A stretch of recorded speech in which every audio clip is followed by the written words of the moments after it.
Bom dia! Hoje é 29 de dezembro, eu sou Ana Carolina Zitlag e esse é o Ouvindo um Podcast da Bloomberg Linha. Aqui eu te conto as principais notícias de economia e de negócios do Brasil e do mundo.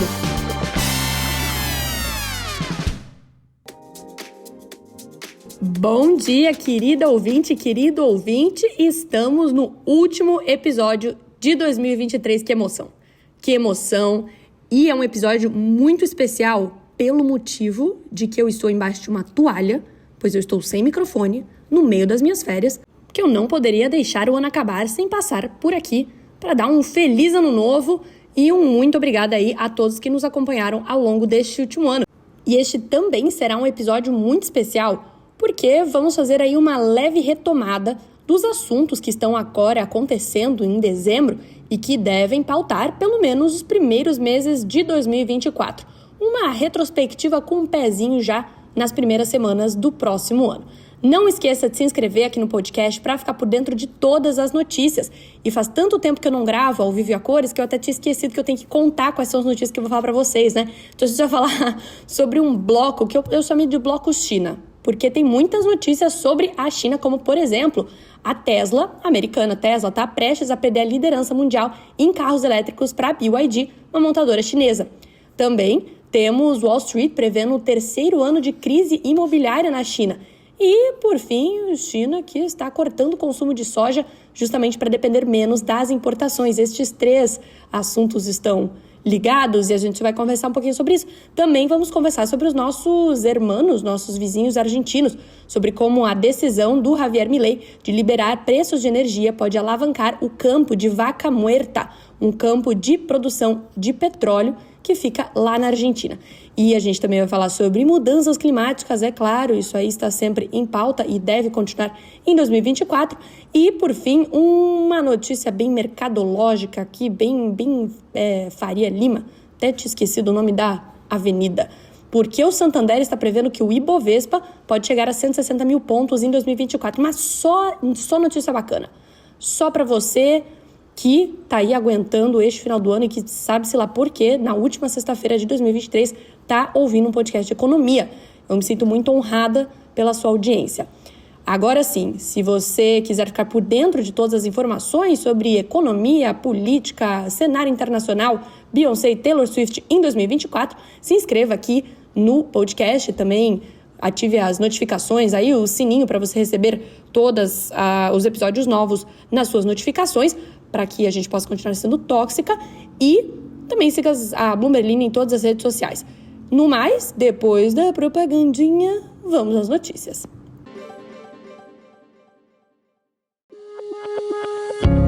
O mercado está sempre em movimento.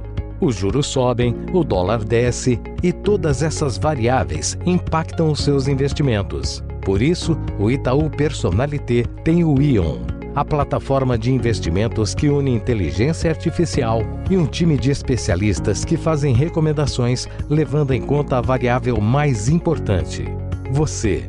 Pense nisso na hora de investir.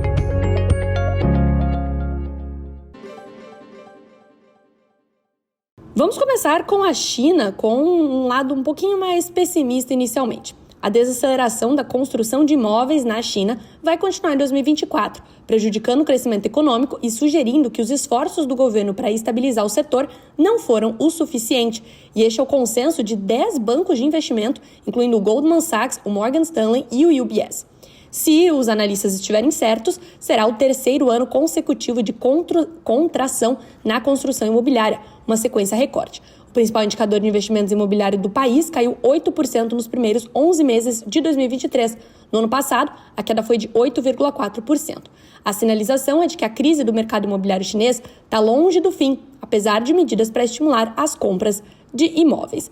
Ao mesmo tempo, a China está passando a utilizar A China está passando a utilizar menos soja em rações de animais como parte dos seus esforços para aumentar a segurança alimentar, o que pode impactar os preços globais. Vejam vocês, 2 assuntos internos da China que podem impactar as nossas finanças em 2024. É previsto uma diminuição na demanda chinesa por soja para rações em 2023, já que o país busca reduzir a sua dependência de suprimentos estrangeiros, como o brasileiro, e fortalecer a segurança na produção de grãos. O Ministério da Agricultura chinês anunciou esta semana que espera que a indústria de rações de lá tenha reduzido o uso de soja em 9,1 milhões de toneladas este ano. Isso acontece porque a proporção de farinha de soja nas rações diminuiu em 1,5 ponto percentual. A China está tentando diminuir a sua dependência de importações estrangeiras, especialmente dos Estados Unidos e do Brasil, promovendo a produção local e reduzindo o uso de farinha de soja. Enquanto isso, também, agora vamos para o setor industrial chinês. Passamos aí pela construção imobiliária, pela agricultura e agora vamos, agricultura e agropecuária, e agora vamos para a montadora chinesa BYD, que se auto-intitula a maior marca de carros da qual você nunca ouviu falar. Este é o slogan deles. Só que agora talvez ela precise de um novo slogan publicitário, já que ela está prestes a superar a Tesla como nova líder mundial em volume de vendas de veículos totalmente elétricos. Quando isso acontecer, provavelmente no quarto trimestre, agora em 2023, vai ser um ponto de inflexão simbólico, tanto para o mercado de veículos elétricos, tanto para a importância crescente da China na indústria automotiva global. Em um setor ainda dominado por nomes tradicionais como Toyota, Volkswagen e General Motors, fabricantes chinesas como a BYD e a SAIC Motor avançam rapidamente. Pegando um aviãozito da China cruzando aqui a fronteira de Foz do Iguaçu, ou de onde quer que você queira cruzar, vamos parar na Argentina. Está cheio de hermanos argentinos aqui nas praias catarinenses neste momento. Vi várias placas e isso é comum, não sei porque eu estou contando isso para vocês, porque eu resolvi contar. No final do ano aqui temos vários argentinos e paraguaios também nas praias catarinenses. Então, com este gancho nada a ver aí, eu vou começar a ler a notícia mesmo. O novo presidente argentino, Javier Milei, busca acabar com décadas de intervenção do governo na indústria petrolífera do país, com a desvinculação das exportações de petróleo bruto e a liberação de preços dos combustíveis locais para que fiquem à mercê das forças de mercado. O Milei incluiu essas medidas em uma legislação abrangente que enviou ao Congresso na última quarta-feira. O último movimento desde que o presidente assumiu o cargo em 10 de dezembro, com a promessa de desregulamentar a economia altamente controlada da Argentina. Embora seu projeto de lei tenha consequências de longo alcance para uma série de indústrias, ele possui um capítulo que aborda especificamente o petróleo. As regras dos últimos anos, que oferecem às refinarias o direito de preferência sobre cargas de exportação e permitem ao governo interferir nos preços do petróleo bruto e da gasolina, têm impedido o desenvolvimento do vasto campo de xisto, conhecido como vaca muerta. Xisto é um tipo de petróleo que também é muito explorado no sul dos Estados Unidos. De acordo com a proposta do Milei, as vendas para o exterior vão ser livres e o Poder Executivo não vai poder intervir ou fixar preços no mercado doméstico. Agora, saindo da Argentina, dando um pulinho aqui no Brasil e também lá no Vietnã. E o que Brasil e Vietnã têm em comum?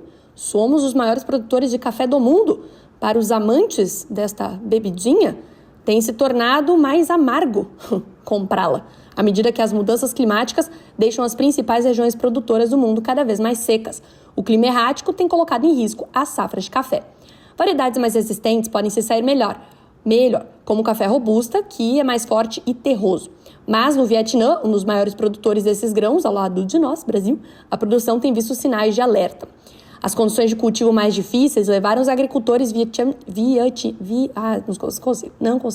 Os agricultores do Vietnã a questionar o valor do café como cultura lucrativa. Alguns arrancaram as suas árvores para plantar pimenta do reino e durião, uma fruta popular no Sudeste Asiático e entre os consumidores chineses, que eu nunca ouvi falar. A redução na oferta já elevou o preço do robusto este ano para o nível mais alto desde pelo menos 2008. E ainda assim, o aumento das temperaturas significa que a produção futura vai ficar aquém do esperado. E agora, dando um pulinho aqui na Faria Lima, para você imaginar uma avenida com muito asfalto e prédios espelhados, num calor de 35 graus. Ou você que está vivenciando isso, meus parabéns. Dando um pulinho lá para dizer que um cenário de continuidade do ciclo de corte de juros com a Selic a 9,5% ao ano ao fim de 2024, somado a um pouso suave da economia dos Estados Unidos, levando à queda das taxas pelo Federal Reserve, pode destravar ainda mais o valor para o Ibovespa. É o que avalia o Santander Brasil, que prevê o índice negociado aos 160 mil pontos no final de 2024. O que isso quer dizer? Que se o Banco Central brasileiro continuar cortando os juros, como é esperado pelo mercado, e também os Estados Unidos continuarem baixando os juros, ou no caso, estacionado com os seus juros, e ainda assim sem interferir na economia do país, ou seja, mesmo eles tendo aumentado bastante, a economia dos Estados Unidos não contraiu como era o esperado. Se este cenário se mantiver, o Ibovespa pode chegar aos 160 mil pontos ao final de 2024, lembrando que acabamos de atingir os 134 mil. Ai, que susto! Perdão, tão surpreendente são os 134 mil pontos do Ibovespa que eu tomei um susto com uma porta abrindo na minha casa. Acabamos de atingir 134 mil pontos essa semana mesmo. O patamar de 160 mil pontos, que é previsto pelo Santander no final de 2024, implicaria um potencial de alta da ordem de 23% em relação ao fechamento da última sexta-feira. O principal índice da Bolsa Brasileira tem alcançado recordes históricos, superando 131 mil pontos nos últimos dias. Os ganhos chegam a 19,3% no acumulado do ano. Segundo os analistas do Santander Brasil, apesar do rally recente, o Ibovespa ainda tem valuations atrativos, ou seja, está num patamar de compra bom. Segundo estes analistas, sendo negociado na média de 8 vezes o preço sobre o lucro, abaixo da média de 15 anos. Isso é uma métrica do mercado para avaliar se um ativo está valendo a pena de ser comprado ou não, se o preço dele, em relação a quanto ele deve lucrar daqui a quantidade X de tempo, tá valendo a pena ou não. O time de estratégia destaca ainda que o cenário de incerteza global evitou um desempenho ainda mais positivo que historicamente é visto 3 meses após o primeiro corte da Selic. Para 2024, o time de analistas do banco... Meu Deus, não sei mais ler. O time de analistas do banco estima crescimento de 1,2% para o PIB, uma alta de 3,9% do IPCA e uma Selic de 9,5% ao ano em dezembro. Então é isso, pessoal. Só vou deixar aqui os meus votos de Feliz Ano Novo, de muita saúde e paz para todos vocês, para a família. Isabela Fleischmann também tem um recadinho aí para vocês. Olá, bom dia, queridos Ziplockers. Como vocês estão? Como passaram o Natal, tudo certo? Tô passando aqui só para dar um oi e desejar um feliz 2024, com muitas realizações, saúde, paz, amor. Então esses são os votos aqui, os desejos da tia Isa para vocês, que seja um ano gentil, e agradeço de coração a companhia de vocês em 2023. E nos vemos em 2024. Até mais!